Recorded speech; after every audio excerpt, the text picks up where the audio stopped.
Welcome back to Basketball Past, Present, and Future for our second segment.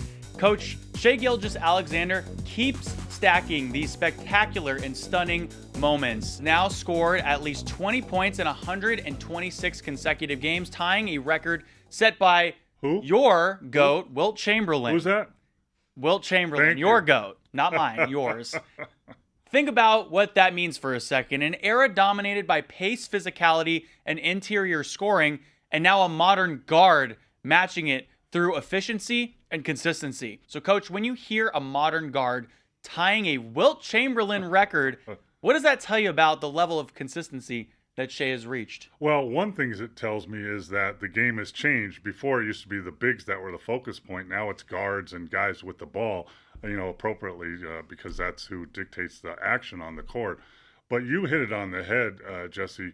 His efficiency, his shooting percentage, his pull-up percentage, his three-point percentage, his assist-to-turnover ratio is off the charts. And that's what makes him, maybe the MVP back-to-back this year, but it makes him a great player, but it also makes him so valuable to his team, to his teammates, to his coaches, because they can rely on him every game. And that number, that only one other person in the whole history of the NBA, the GOAT, Wilt Chamberlain, has done.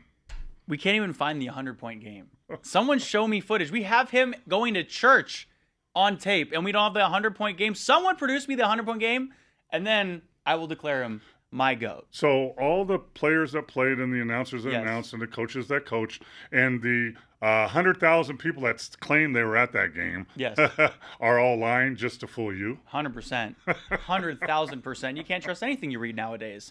Coach, 126 games, though, with 20 points. What makes that so difficult to sustain night after night? Part of it is, being available and being able to play all those games in a row. You have to be able to do that, and that's a physical, demanding thing to do. And then being efficient. And when he plays, you don't see him struggling or forcing shots or anything.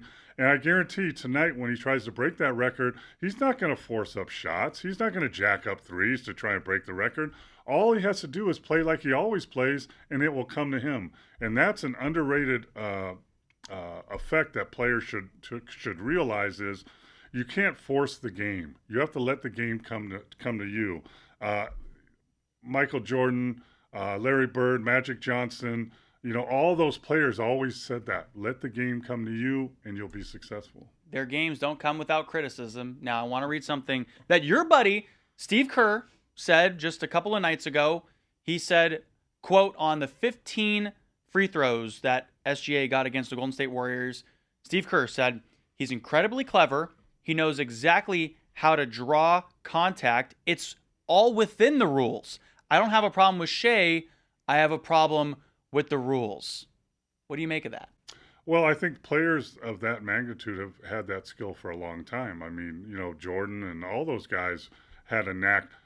Karl Malone, who shot, a lot of free throws every game, he had the knack of creating contact, making it look like he's fouled.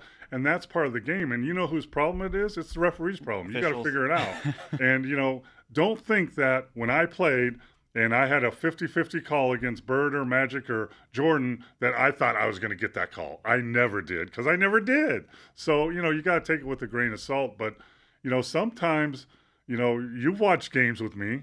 I mean, sometimes the fouls they call, the little foul and the little contact or creating contact is not part of the game. And it frustrates me when players get that call all the time. And that's not good for the game. And, Steve, besides the Kerr Mokeski pick and pop that was so effective back in the day, he has a point that, it's the other things. It's not SGA's problem. It's the league's problem and the referee's problem. How difficult is that style of play to defend where he, is initiating contact, but he's not completely pushing off?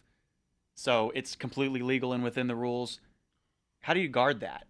Well, it's very difficult. And, Steve just told you how difficult it is. And if you're guarding him, one of my pet peeves is and thank goodness we'll talk about him later. Tatum's back from a major injury and playing great, but I'm telling you, watch him play. He pushes off with his arm offensively all the time, and they never call it. And if you're guarding him, it's hard enough to guard someone like him.